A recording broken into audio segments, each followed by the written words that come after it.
Ja, het is wel leuk. Het is wel leuk. Ja. Vertel. Nou, zo voor de eerste keer op de televisie. En dan niet de laatste keer. Dan kunnen we er wel van het in. Nou ja. Je hebt En wel ik humor. vind het, ja, nou ja, het is gewoon wel ja, een beetje gezellig. Zo vind ik dat. David Dijkstra luidt zo'n 6 weken in de kiemen in Snits. Met je grote vriend.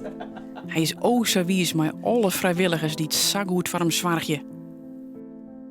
Ze zijn alle hartstikke lief en goed. En nou, dat is alle perfect, moet ik zeggen.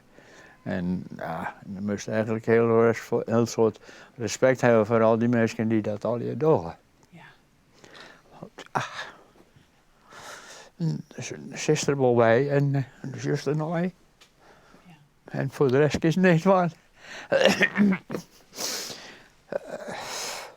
Terwijl ik dus vol even wat nog. Ja. Ja, goed. Dat is net los. Dat is natuurlijk niet voor... Beide dochters hebben bezocht zo lang mogelijk de zorg verhuid, en ik mem, vol te houden. Zelfs vanuit de camping. En in de vakantie kon mijn zus ook hier in de buurt zijn.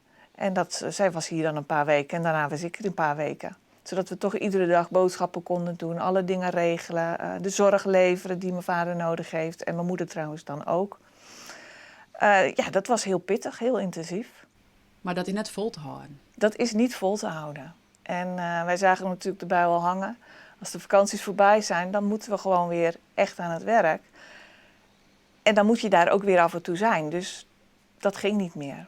Ik is net zeggen van die ben, je moet hier alle dagen komen of zo. Deze Wageningen en allemaal waar komen. Nou ja, dat lukt niet. Nee. En dat moet ik net vregen. Want ja, dat kan het was. Nu ben je weer gewoon de dochter van of de vrouw van. En dat is gewoon fijn. Zeker in dat laatste stuk, wat kom get. Ja, ja. En hoe maak je dan kleer voor dat laatste stuk? Ja. Och. Als we nou dan eens even.